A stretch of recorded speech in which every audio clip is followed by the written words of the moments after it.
by that and made a decision. Okay, with that, I'd like to transition to Malik Lukman here, who will give us her personal experience with the Islamic tradition as a practicing Muslim.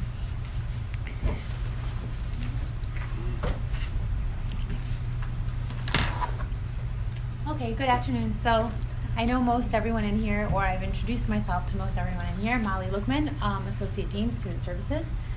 So I'm going to start off my presentation talking a little bit about Ramadan and then go into Eid Ul-Fitr. So you can go ahead. So what is Ramadan? It's a month-long spiritual journey. Ramadan is the 9th month of the Islamic calendar and the holiest month in Islam. Ramadan begins when you see the new moon. The lunar calendar is approximately 10 days shorter than the Gregorian calendar. So every year you'll notice that Ramadan is not around the same exact time, right? So it moves back about 10 days every year. It begins at the sighting of the new moon, and you will hear your Muslim colleagues and friends talking about moon sightings and the moon sighting debates. Ramadan ends at the waning crescent, and that is celebrated with Eid Ul-Fitr. Eid Ul-Fitr is a celebration of breaking fast, and it falls at the end of Ramadan.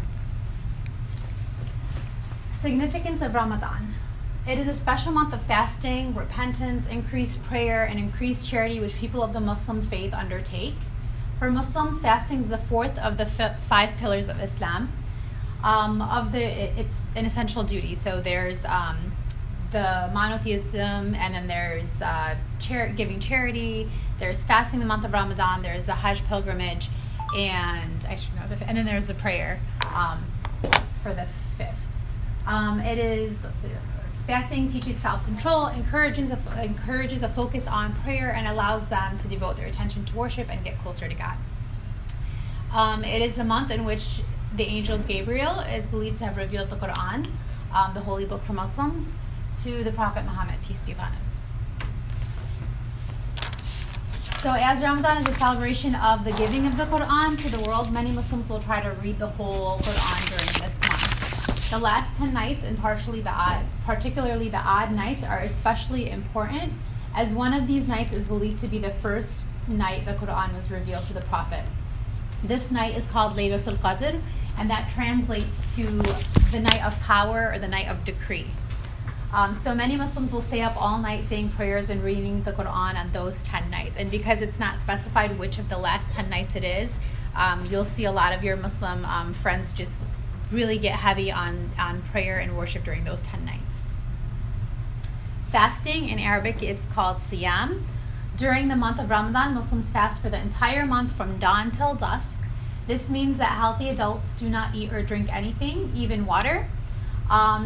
It's prohibited during the fast, and in the evenings they spend the nights in worship at the mosques, praying or reciting and studying the Quran. The month of fasting changes the balance of daily life. The person must not eat, drink, smoke, swear, sin, or engage in any sexual activity while fasting, focusing less on ordinary daily activities and practicing self-restraint with an emphasis on spiritual, religious, moral, and charitable activities. You can go ahead and switch. So pre-dawn meal is called sahur. It's highly encouraged for those who intend to fast to wake up and have a healthy pre-fast meal, right? So usually people will get up if it's the summertime, sun comes up, or starts to come up at 4:30, so they have to start their fast at 4:30. So a lot of people will get up at 4 a.m. and have that meal. Some people will opt out of it because they don't want to get up and they'd rather just fast without the meal. That's okay too, but it's encouraged for them to wake up and have that pre-dawn meal. Breaking fast. Muslims who are fasting will need to break their fast at the prescribed time, which is sunset.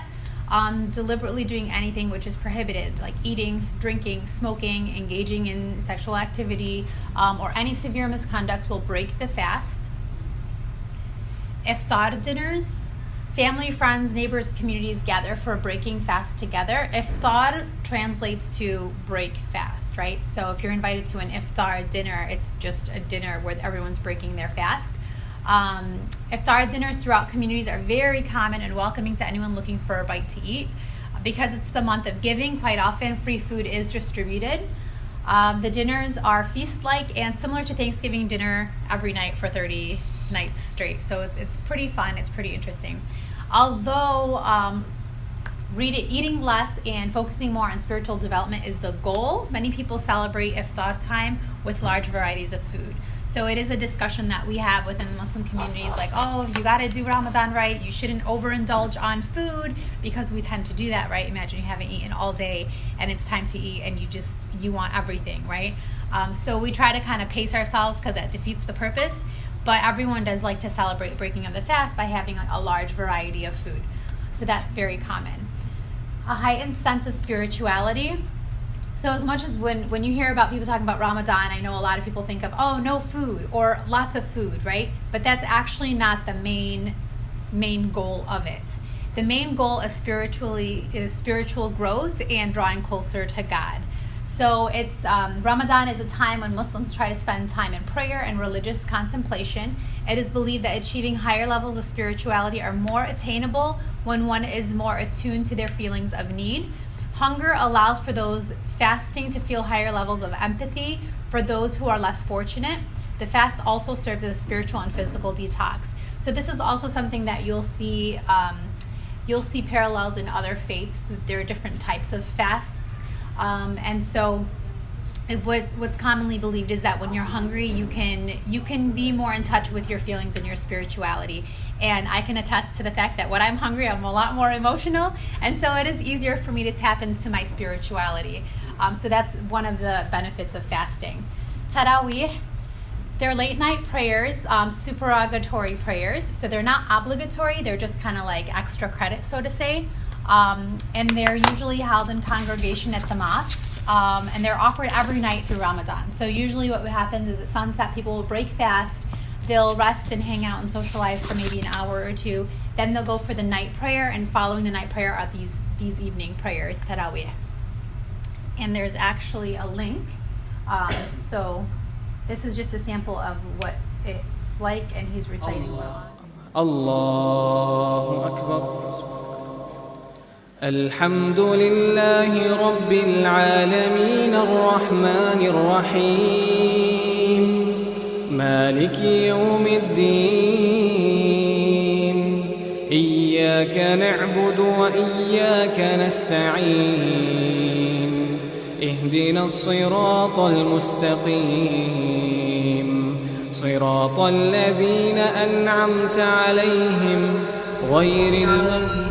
So what the Imam will usually do is he'll recite the opening chapter of the Quran, and usually the opening chapter, the prayer, the ritualistic prayer has to be done in Arabic, just because it's believed to connect to God. You should do it in the scripture's original form.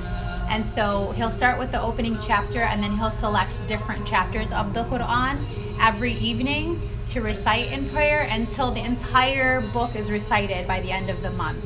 So these are the Taraweeh prayers, and this is just a sample. And usually if you visited a mosque, the men usually pray in the front rows, and the women in the back rows, or the women in a separate hall, just to kind of have everyone feel comfortable, in the higher level of modesty and things of that sort. Marathon of deep spirituality and prayer. Qiyam translates as being up, right? So or standing up, right? And it refers to the late night prayers. It's also known as tahajjud. So sometimes people do tahajjud or qiyam throughout the year, and it's believed that in the later part of the night is probably one of the best times to connect to God if you need to pray deeper prayers, or you're in need of health, or you're in need of wealth, or you're going through some kind of a crisis, whatever it is, you just want to connect to God. Later at night, when everyone's asleep and you can have that peace, is usually the best time to be able to do that. So people do a lot more of that during Ramadan. I'tikaf means to isolate oneself and to stick to or adhere to something. So I'tikaf it's pretty much a spiritual retreat, and during the last 10 nights of Ramadan, many Muslims spend their days and nights in the mosque in order to ensure that they are there for Laylatul Qadr. So a lot of the youth, for instance, like my nephew, he's 17, him and his friends, they kind of make this kind of like a fun thing, but as you get older, it's more of a spiritual growth thing, where if someone's in i'tikaf, they're just kind of isolating themselves and having that spiritual retreat, reconnecting with God, and And that's pretty much what it is. So there's different types of worship that people engage in. Exemptions. So all Muslims fast except children. And with that, even like every family does it differently. So some kids are a little more self-disciplined. I have some nieces and nephews that are eager to fast. I have some that, like if you encourage them to fast, you'll catch them cheating and snacking on things when no one's looking, which is fine. They're kids. And then there are, some families that'll do like a child fast, right? Like, okay, you can fast half the day just to kind of like train the kid or whatever. Or you can fast on the weekends, or you can do like a half fast or whatever. But children are exempt. They're not required to fast. Adults who are not well, if you have some kind of an illness that prevents you from fasting, you're not obligated to fast. If you're traveling, that's an exemption as well. You can break your fast, but you do have to make it up on another day. Women who are menstruating, women who are in post-childbirth care, pregnant or breastfeeding women are not obligated to fast. However, they are required to make up the days they missed sometime throughout the year. Do not ask someone, this just kind of goes sad again, do not ask someone why they're not fasting. If they're comfortable, they will volunteer that information, and so it's kind of obvious why, right? Fasting or refraining from fasting are very personal deeds and can make someone very uncomfortable. So there's the one teaching that when you fast, you're fasting for God. So like from the Muslim perspective, your fast is between you and God, and there are teachings that say that God says that the reward of the fasting person is compensated in ways that I can't even put to words, and that's because it's such an intimate thing you do between you and your Lord. So that's one aspect of it. The other aspect is the obvious, right? So like if you see a woman eating in Ramadan, it's kind of awkward to ask her why she's not fasting, because she could be pregnant and not want to share. She could be menstruating and hungry and want to eat. She could have some kind of an illness. The same goes for men. Some men are not comfortable sharing if they have like health issues and whatnot, and so they're breaking their fast. Some people might be struggling with their faith. So it's just an awkward feeling. If someone wants to share, they usually will share and tell you, oh, I'm not fasting today, I wasn't feeling well. Otherwise, my suggestion is I wouldn't really ask someone why they aren't fasting. Those who are physically able to make up the fast, the days of fasting missed, are obligated to make them up throughout the year. I already mentioned that. Those who are physically unable to fast at all, so like if you have some kind of a health condition where you're never able to fast, you're obligated to feed or pay for the meal of at least one person in need of food. So if I were, God forbid, unable to fast anymore because I developed some kind of a physical ailment, right? Then for each day of the 30 days, I would be obligated from a spiritual perspective to make sure that someone in need of food is being fed. And so that's usually like a $10 I would donate it to an organization that feeds people who are in need of food. And that would be my spiritual obligation to compensate for that. But I would need to have a legitimate reason to not fast. Health benefits. Many studies show that fasting is extremely beneficial to the body, so long as there are no extenuating physical circumstances that prevent one from completing the fast. Debating this issue without sufficient information or without the awareness of exemptions of fasting can be uncomfortable or come off as offensive to those fasting. So many Muslims are aware of the health benefits, and they are aware of potential risks, and they're well versed. The majority, right, are well versed in what the benefits are of fasting. So to get into the debate of telling, oh, it's not healthy, what you're doing to yourself is not, it's a little offensive, because this is something that we consider such a big sacrifice, such a big spiritual practice, and we know what goes into it. We know the risks, and lots of studies actually show the benefits. The health benefits are amazing, right? And so I would be hesitant having that conversation unless I did my research. And so these are just some of the health benefits. It gives vital organs a complete rest. So your digestive system is working 12 months a year. For 1 month, it slows down a little. It gives it a break. It promotes elimination of metabolic wastes. So try fasting and you'll understand. It allows the body to adjust and normalize its biochemistry and also its secretions. It lets the body break down and absorb swelling, deposits diseased tissues and abnormal growths. It restores a youthful condition to the cells and tissues. So I remember reading a study about how when you are fasting for that prolonged period of time, your body goes into kind of like a minor shock, not like a unhealthy shock. but it kind of wakes it up a little bit. So you have like stem cell rejuvenation and things of that sort. Now, I'm not a doctor, so I don't know the exact terminology, but you can look up that research. It's really, really interesting, and it kills off cancer cells and things of that sort. And so it's very, very healthy in that aspect as well. It increases the power of digestion and assimilation. It permits the conservation and rewriting of energy. It clears and strengthens the mind, which is so true. If you noticed, I didn't finish my meal, and I'm going to when I'm done. So my mind slows down a little when I'm on a really full stomach. So I'm like, all right, I gotta present, so I'm gonna finish my food after, because I want to have that clarity. And this is something I just kind of noticed my whole life. And then when I read the research on it, I was like, that makes sense. So so that's another benefit of fasting. And this is just another slide of more benefits, and I can share this with you if you want. Go ahead.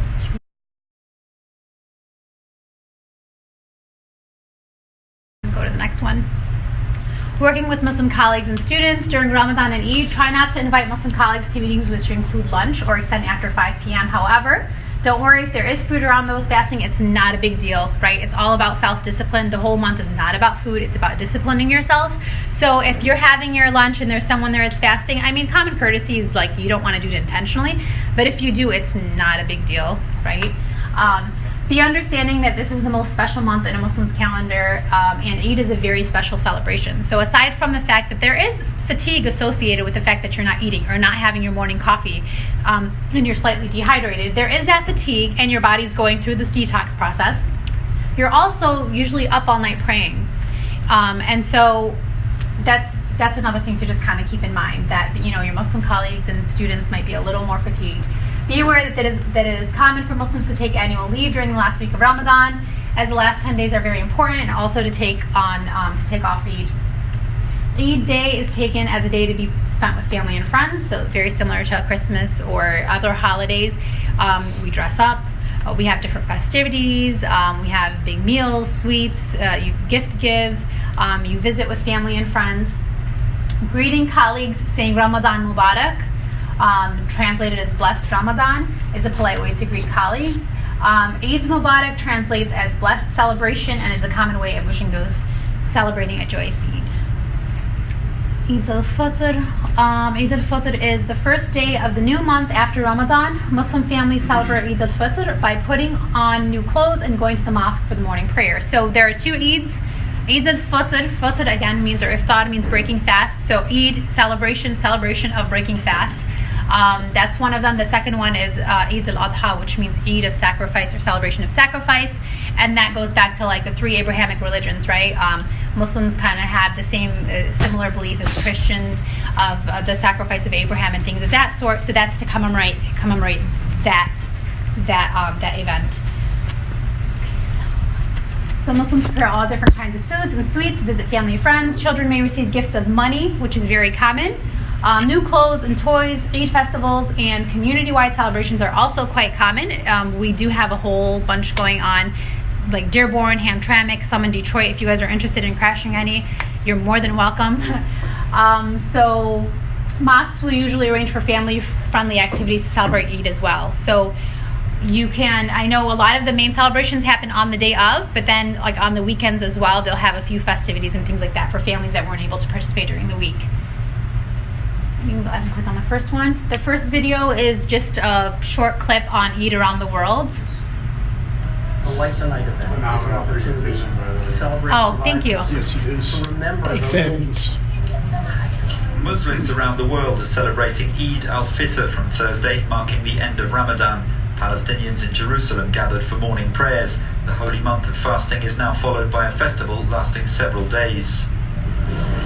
In France, the Great Mosque of Paris intervened to settle a disagreement over the start date for Ramadan. There was no such debate over the end, as thousands turned out for Eid. Thousands of kilometers to the east, in the Russian region of Tatarstan, they're also celebrating. It's traditional for Muslims to demonstrate unity, often forgiving old wrongs and giving money to the poor. It's also forbidden to fast, and so food is specially prepared for the occasion, with friends and relatives invited to share the feast. In Egypt, the traditional treats are cookies made with nuts and sugar. This year, the country's political crisis has overshadowed the festival, and shops have reported poor trade. In Bangladesh, millions of people left the capital Dhaka to return to their hometowns to celebrate with families and friends. Trains and ferries were jam-packed, but most still found a way to get on board somehow. That is over Packed. capacity. Yeah, every part of the world is different, right? That's how the buses were in Mexico, and that was pretty scary. People over the top and Yep. okay. And then this is just a little commercial or advertisement for how locally some of our communities, and I thought this was important. Can you pause it for 1 second?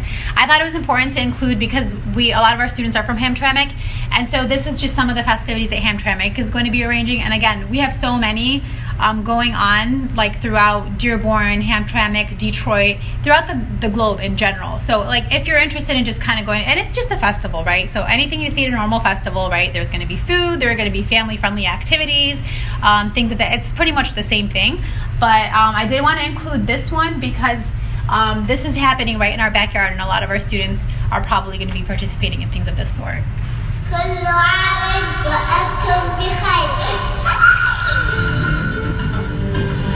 يا من ما زدت حبنا أسعدتنا وجمعت شملنا أنت هدية من الله لنا. What language is this song? Yemen? No, I think it's just like the base dialect, like the most type, just the basic.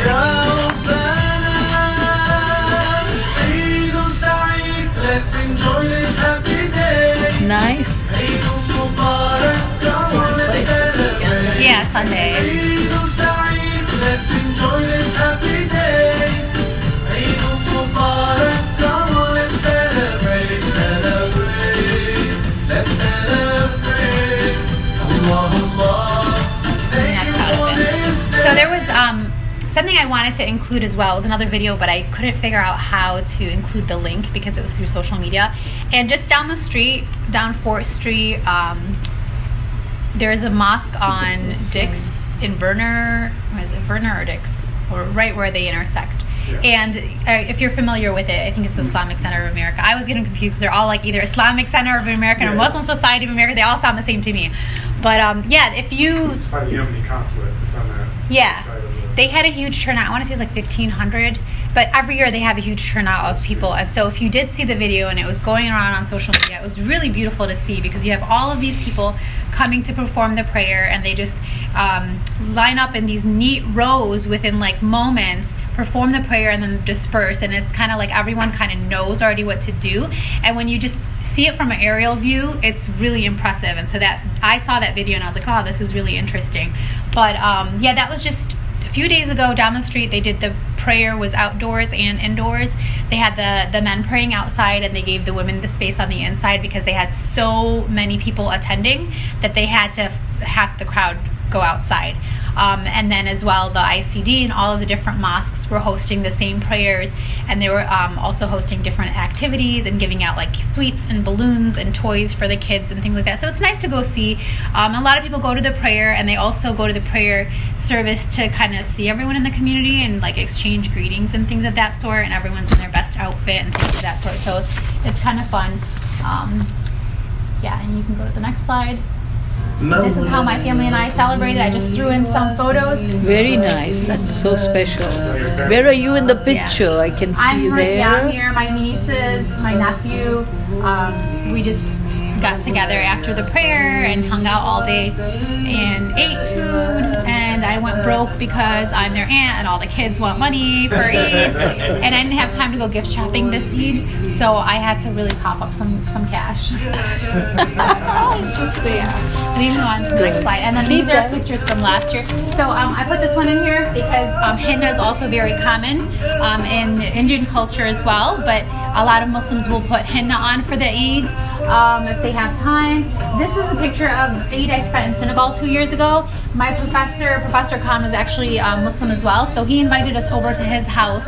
Myself, there was another Muslim student in our class, so we arrived the day before Eid for our summer study abroad, and we would have been celebrating Eid alone in this country that we knew nothing about, so he was kind enough to invite us over. So we had Eid Iftar, but I wanted to point that out because it's kind of like you have the different cultures and ethnicities, right? He's Senegalese, I'm Arab. But then there's that unifying factor with the culture of the faith. So we're still doing the same thing on Eid. We went to the Eid prayer in the morning, and my classmate was Somalian. And so we were able to kind of do that because the religious culture is the same. We did the Eid prayer, and then we had lunch with our professor, and so that was interesting to celebrate. And then this is Eid a few years back. I just included it because my nephew had a balloon. So these are different things they do at the mosque. They'll pass out like balloons and sweets. One Eid we went out for breakfast instead of had it at someone's house. And then I just included this picture of my brother and my brother-in-law. My brother's wearing traditional wear. So you'll see a lot of people wearing ethnic clothes on the Eid just because they want to celebrate in their ethnic wear. And that's it. Let's keep that. Yeah, we have lots of questions, I'm sure. Awesome. But before we go into the questions, I just want to draw a similarity, because we don't isolate faith traditions in the whole work of diversity and inclusion. Come and sit down. It is the purpose is to seek and establish a common sacred ground. So it's really harmony within the diversity.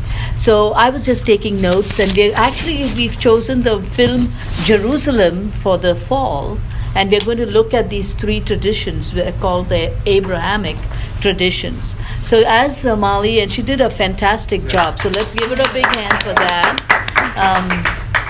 It really enlightens, teaches us a lot about what the Muslim tradition is all about, and definitely commendable with the two areas of prayer and fasting. So, which are the common ground? So, Abrahamic faith, it's part of the triangle between Christianity, Islam, and Judaism, correct? So, and Jerusalem is that a sacred place where the three actually exist. Then we have charity, so which is practiced very intentionally by all three faiths. We also have the reading of the sacred literature for the Torah and the Bible and the Quran, and all these festivals linked to that reading in a very special way as part of the worship. We have the angels, and we will do this again at the intercultural, where we celebrate the angels. And you heard about Angel Gabriel. Angel Gabriel is the same angel that visited Mary.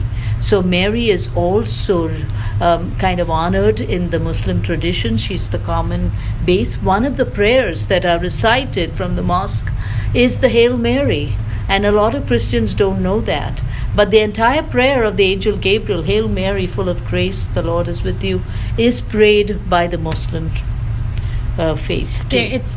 One of the chapters is called the chapter of Mary, and it talks about the virgin birth, and it talks about we believe Jesus is a prophet, and so it talks about that. And so there's an entire chapter, one of the 114 chapters, that talks about that. So yeah, there's so that's another kind of common ground. And then Eid al-Adha is the celebration of Abraham and his son Isaac, except that here there's a little difference. I think the Muslims take the son to be Ishmael, and the Christians and the Jews have it in the written tradition that it was Abraham's second son, not Ishmael but Isaac. Okay, that's the difference. Yeah, in my conversations with Muslim faith and comparing the Quran. So what is important here is that we focus on the faith as we did today in a wonderful way, and then draw similarities and correlations with other faiths, which is important to do, because that is what the convergence of seeking that understanding, common understanding. Because unless we do that, we then are in silos and we are divided and we don't really have a relationship. So the relationship starts with, I think, and it's on me, but is the route or the path to harmony and seeking that common ground. And I think it's so important to do that today more than ever in the U.S. within the political boundaries, simply because of history, what has happened, September 11th, and how that can actually overcome the fear, which is an emotion in the hearts of some people who really don't know enough, So that's the purpose of why we bring this conversation here. Okay, I'm thinking I said a lot, so I'm going to open the floor, please. I did have 3 questions. I remember a couple of years back when Miss Green shared with us about Ramadan as well. She had mentioned the breaking the fast in the morning, and I recall that she also said they wake up about 4:30 or so, same as Ms. Lupin mentioned. But I remember thinking then, as I'm reminded now, the sun doesn't rise until about 5:45, 6 a.m. So is it the fact that you get up that early to finish it before the sun rises, before the dawn, or is there something in terms of how dawn is defined differently than what the Weather Channel says? No, it is defined slightly differently. So there's a difference between dawn and dusk, dawn, and sunset, right? So I don't know how they calculate it, but by the time the sun comes up, you should be totally done. So it's at the crack of dawn, I should say. So they calculate it, like the different scholars and I don't know, astronomers or whoever, they calculate it, and usually they'll share like a list of timings, and this is year round because our prayers revolve around those times, and so they calculate it so as to where they predict the crack of dawn will come up, and so by that time people should stop eating, and so most people calculate it to be around 4:30 in the summer, and then as the seasons change too, that changes. So in the winter, dawn is like at 6 a.m. and we would break our fast at like 5 p.m. I remember that when I was like in high school maybe. So it changes. It's based around the lunar Which calendar. leads me to the second question I had. You had mentioned in your presentation, as the video mentioned in France, there was a debate about the beginning. And I'm just curious, as with technology and satellites and astronomy and how precise things are, how is there a debate about the beginning of the lunar cycle when we got lasers and all this stuff that can tell you to the nanosecond when a celestial body is in place and what is defined? That's an awesome question, because that's one of the questions that Muslim communities around the entire globe are still debating. We joke about it. A lot of us, like the moon, like you'll see memes if you go online of different like Muslims joking about the moon sighting and when is Eid and when is Ramadan actually starting, because you have people that are thinking kind of like you're thinking, and then you have people that are very traditional and saying no, we have to physically see the moon, like like see it in the sky. The new moon. And so that's the debate. Like, okay, so which interpretation? And so like every faith has different interpretations for different teachings, and that's just one of the ones that we have. Yeah, I think piggyback on that is like even in Eastern Asian traditions around their holidays and following the lunar calendar, they have similar debates around the same relationship. And, if it happens in the midday, then it doesn't necessarily, that's not the first day. The first day will be that evening, starting the new cycle and this celebratory period. And if it happens before the sunrise, potentially that was the first day. And like that whole relationship is really, it's a great question. Yeah, but I think I did a little bit of research on that, and the Muslim community actually globally is so organized that in Saudi Arabia they've determined for countries with political boundaries and according to the latitudes, longitudes, and depending on the time set and the sighting of the moon. So for the US there is one a place or organization that determines it for the US. The same for Saudi and for India and Pakistan. So they are pretty organized with that because it is complicated. But we still have those discussions. So like some of us will joke about it because there still is that debate. Inter-family, inter-community conversations. Yeah, and then there were some people this year that celebrated Eid on Wednesday. I think it was a smaller group of people throughout different parts of it, because some people, like Dr. Kuna said, will follow like Saudi Arabia and whatnot, and some people will still go back to the whole no, we have to see it no matter where we are in the world. Like the hardcore, just traditional, yeah, absolutely. And it makes sense, kind of, like calculations are great to help, but then at the same time, like as Muslims, or as a Muslim, I believe that there's wisdom behind the fact that it's based around a lunar calendar, right? So like, for example, we know that the tide is controlled by the moon, right? So there's wisdom to like, there are different energies and forces that are tied into, say, like the moon or the sun or things of that sort. And so there's reason behind it, and personally, I just think that maybe the 9th month of the lunar calendar is chosen because our bodies go through certain changes with those forces. And so, like, that's the way I see it. So I kind of like the nature approach of it. But yeah, it does become problematic when you're trying to put in, for example, a day off at work, and you have to kind of wait till the last minute. You can't even be like, hey, boss, I need my holiday off. Okay, when is it? I don't know. You know? Yeah. But that's where the accommodations come in. Right, you know? right. So understanding. Yeah. One final thing is piggyback on the comment. I have a sense, although it wasn't in your presentation, I don't hear it mentioned formally, that there perhaps is some sort of tradition to celebrate the beginning of Ramadan.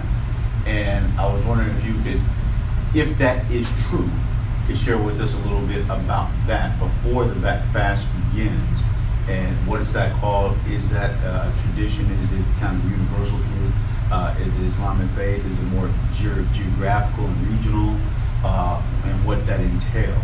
Because when you talk about the accommodations, Dr. Kuna, and time off, sometimes I get a sense that some people are wanting to have time in order to celebrate prior to the beginning of.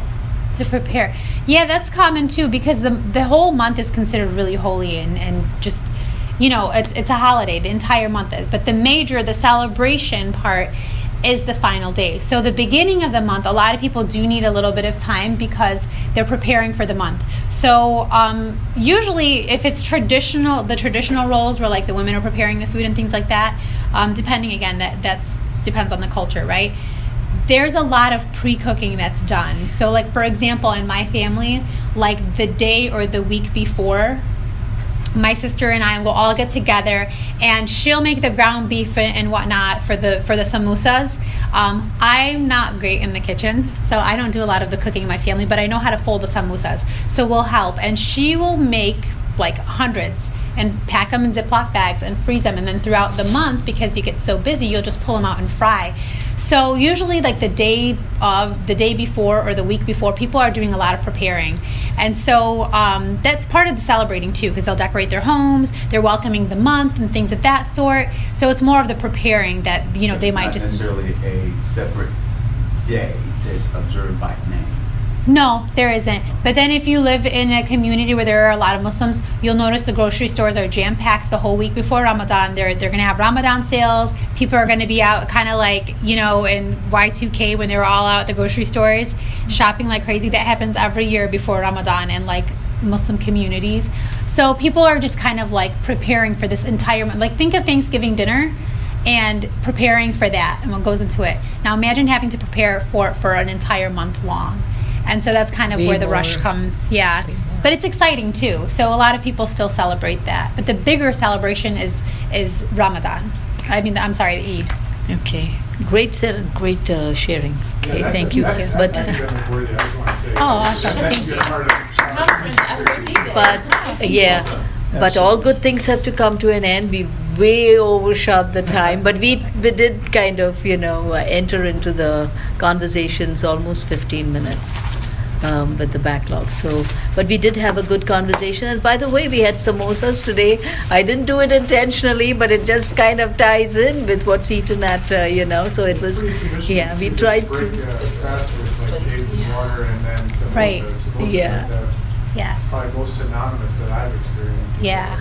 Fire break is Yes. There's so much more information. Like this was just, Dr. Dakuna talked to me yesterday and I threw this together and I was like, there's so much more I wish I could share because it's like really, it's culturally rich regardless of like what ethnicity or culture or race you come from. Just the holiday from an Islamic perspective is phenomenal. But I'm like, oh, how much can I fit into such a short amount of time? But yeah, we do have like foods that are, you know, generally in Ramadan. Samosas are one of them. And then like you mentioned, like breaking your fast with a date and water is traditional as well. And so there's so much more. Right. So we have two. We have dates and that chutney there, Yes. which is, you know, tamarind and dates. So thank you again. Thank and you. we will also bring Mali back and others. We will celebrate two more. One is Eid Al-Adha, which is the sacrifice. And we also do the first day of the calendar, which is your New Year. that's not that famous with the community, not but as we big. want to kind of, Yeah. make that known as part of the Muslim, celebrations. So this is the most famous of all, I think. And Yeah, like 'cause Christmas and Easter, this is the Yeah. Christmas. Because it's isn't tied it? to Ramadan. Although, like, I know people say Eid al-Adha is considered the bigger Eid, and Eid al-Adha follows Hajj. I think. So that's another, like, spiritual So it's time. good to bring that back. Yeah, okay? but So we Ramadan's will like do the that. bigger, Yeah. because the whole month, of and celebration. Yeah. It's good to understand it's a celebration. Sometimes we say, oh, we're fasting, like gloom, doom kind of thing. But it's really a celebration Yeah. every day. Every right? day. Every day. So I know, and I don't want to take too much time, but I know in Dearborn, again, because we have such a large population, this year what they did, different business people got together and they had sahur fests every weekend of the month. So sahur, again, like I mentioned, is like the pre-dawn meal. And so from 11:45 p.m., and that's roughly around the time the night prayers end, till 4 a.m. every weekend, they were open. And they had all of these different types of food stands and people reciting Quran publicly and like different like Islamic music. It was just like a whole festivity of the month, which was really, really nice to check out. So hopefully they'll do it again next year if any of you are interested. Yeah, no, it was actually talked a lot about, and I live pretty close there, and I just heard a lot of conversation around how great that was to finally have something like that. They had over 10,000 people there. Go Yeah, check it on social media. You'll see like short video clips. You'll be blown away. So thank you. Thank you you. everybody for being here. Thank you. Okay.